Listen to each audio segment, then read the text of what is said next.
tehdään tää meidän kerjäläistelyvideo. Että niitä on 3. Saanko mä ottaa sulla on syliin? Joo, eli ne on tuolla. Ja tuolla. Ja tuolla on yksi. Eli mä otan ne ja sitten jatketaan.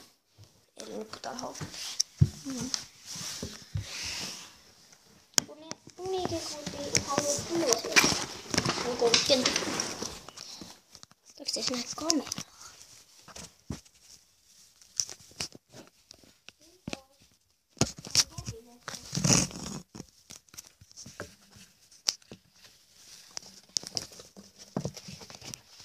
Ei tuu.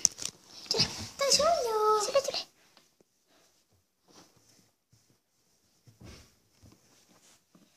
Jotta se puolet pidetään. Kato sinne. Älä laita sillä omalla paikalla ja pausa.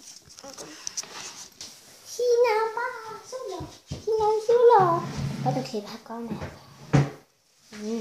Siinä on sulo. Mä laitan tolleen. Ja se on 1-vuotias. Ja elää 15-vuotiaaksi. Sulo, poika. Tai no se on kohta 2. Nyt se sinne hevosen selkää. Kuva. Ja se on ihan kiltti. Se on mun isolaivan. Sitten seuraavaksi tulee Paavo. Sulo lähti takaisin. Häkki. Mä lasken sen. Nyt sä laitat sen kiinni. Sanoin, että älä laita sen kiinni. Sitten mä laitan taas kiinni. Okei, eli me ei saatu Paavoa kiinni. Eli tässä on nyt vaan sulo. Niin, siellä näkyy Paavo. Ei ole ehkä repeäkään.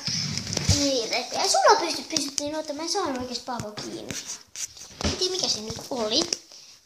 Repe ei ainakaan voi. Koska ei se porras niinku tissii tämmösen pallon kädestä pois. Tai sit se niinku alkoi repimään sitä. Me ei saataisi sitä varmaan hakkista. Niin se oli semmonen. No koetaan nyt tälleen päin. Nyt ei nyt varmaan haittaa. Eli niin. Mitäs muuta meillä oli? Kattokaa mun uusia kuoria. Tai siis ei nyt uusi, mutta mä käytän mun sivakin kuoria nyt. Tai ne on niinku mun nyt. Semmoiset, mutta nähdään sitten seuraavassa videossa. Moi moi!